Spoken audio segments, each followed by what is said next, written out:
Buondì cari amici della Maratona Veneta, benvenuti. La parola d'ancoa è la parola sì e con la parola sì vi serve come testo anche la parola no. Come se che in italiano, partiamo subito a confronto. Se volete si mai andati a votare per qualche referendum italiano, avrei visto che se ed casette con scritto sì o con scritto no. E cosa c'è che c'è scritto? Sì, no. Ecco, tutti i referendum italiani andaria invalidai perché sono un errore ortografico. In lingua italiana il sì egale accento obbligatorio. Bisogna metterlo. Anche in Veneto si cosita. Allora qua sotto che abbiamo l'italiano, qua sopra che abbiamo il Veneto. Se vedi però in Veneto che c'è una differenza. Qua abbiamo l'accento obbligatorio anche sul no. Perché? Perché quello che in italiano è non, in Veneto è no. Non posso mia venire, no? Mi non te voglio. Ok. E ora vedi, ogni lingua in base alla sua struttura, in base alle sue caratteristiche, la cernisse come scrivere, come fare l'ortografia.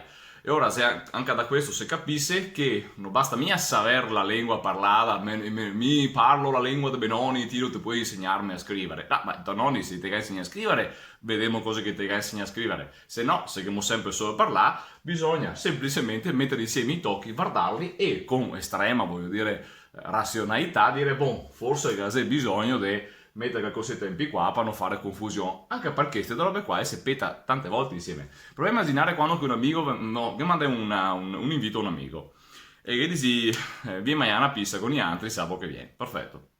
2 di prima del sabo, mi manda un messaggio e che dici, ma ora viento o non viento? E sto qua cos'è che deve rispondere? Così, immagina che vi mandi un sms. Ecco, e vi risponde sta roba qua. La domanda è, ma venio o non venio? Perché se non vi metto niente, qua potrebbe essere no, non venio, o potrebbe essere no, no, venio. Ecco, e allora cosa si fa? Semplicemente se questo qua è un no, il contrario di sì, è ora che mettiamo l'accento. Magari qua anche una virgola, no, non venio, anzi meglio sarebbe no, a non venio mia. E eventualmente se invece vuol dirmi no, no, venio, ecco, no, no, virgola, eventualmente avegno. Se è vero che la virgola aiuta, ma se è anche vero che l'opposizione principale è tra sì e no. E siccome che ne abbiamo sta eventuale confusione qua, perché sono le stesse lettere, la maniera di risolverla è la stessa qua, uniformando che sia il sì che il no gli ha l'accento. Sperando che se lo ricordiamo, visto che l'italiano addirittura sui referendum si è smentegato. Le genti del bel paese dove il sì suona.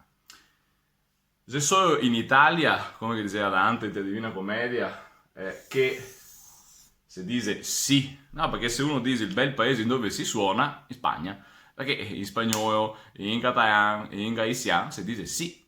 Peraltro, magari non mi scrivi sotto sui commenti, che sei delle lingue storiche in Italia che non dice mia sì, per dire sì, e dice un'altra parola, mio dice io sotto, ecco, così, perché mia tutte le conosco, però qualcosa mi ricordo.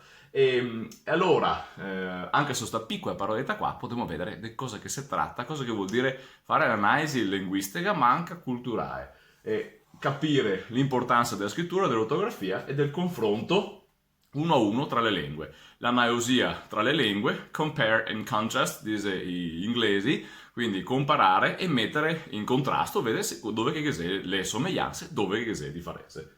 L'operazione principale che si fa col Veneto è sta qua, ma bisogna farlo con tutte quante le lingue e ora si impara meglio. Se io facessi anche con l'italiano, si imparerebbe meglio anche l'italiano, invece di ipotizzarlo come una discendenza divina, bisogna impararlo come che c'è, senza invece confrontarlo con tutti i suoi fratelli, anzi, delle volte era così. Bon, anzi, con il suo barba, in Veneto, zio, si dice barba. Bon, abbiamo fatto anche per un po'. Episodio 31 fatto che ne manca 69, a se vediamo domani, buon sabo.